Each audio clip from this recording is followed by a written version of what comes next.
আসসালামু আলাইকুম, সবাই কেমন আছেন? আলহামদুলিল্লাহ, আমরা সবাই ভালো আছি। আমি এই শর্ট ভিডিওতে যেটা শেয়ার করব সেটা হচ্ছে আয়ারল্যান্ডের কার অ্যাক্সিডেন্ট হলে আপনারা কি করবেন। স্পেশালি যারা নিউ ড্রাইভার তাদের জন্য খুবই একটা ইম্পর্ট্যান্ট ভিডিও। ইভেন যারা ফুল ড্রাইভার, অ্যাক্সিডেন্ট যে কোনো টাইমে হতে পারে একটু অসতর্কতার কারণে। সো চলুন জানা যাক কি কি করতে হবে। প্রথমত চেক করবেন কারোর কোনো ড্যামেজ হয়েছে কিনা, কেউ আঘাত পেয়েছে কিনা।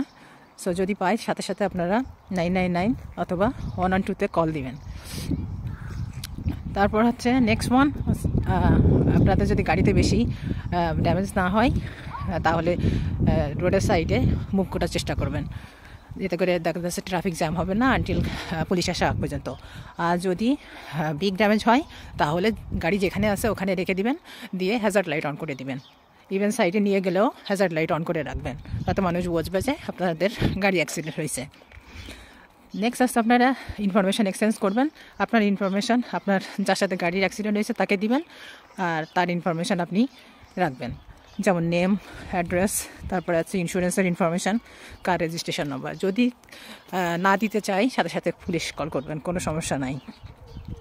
দেন ফটো নিয়ে চেষ্টা করবেন এবং নোট লিখবেন, গাড়ির কী কী ড্যামেজ হয়েছে, তারপর আছে রোডের কন্ডিশনটা কী, তারপরে লাইসেন্সের যে প্লেট নাম্বারটা। নেক্সট ওয়ান আছে আপনি ইনসিডেন্ট গার্ডাকে কল করতে হবে এবং গার্ডাকে জানাতে হবে।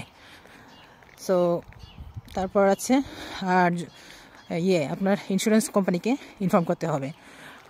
আর লাস্টলি আছে গাড়ি অ্যাক্সিডেন্ট হলে আপনারা যেন চলে যাবেন না, যেহেতু এখানে বিভিন্ন সিসি ক্যামেরা আছে, আপনাকে যে কোনো টাইমে কাজ করতে পারে, ইভেন আপনাকে ড্রাইভিং থেকেও ব্যান করতে পারে।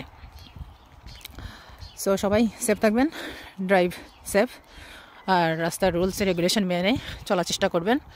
আর কারো কোনো প্রশ্ন থাকলে অবশ্যই কমেন্টে জানাবেন। ভালো থাকবেন। আল্লাহ হাফিজ। আসসালামু আলাইকুম।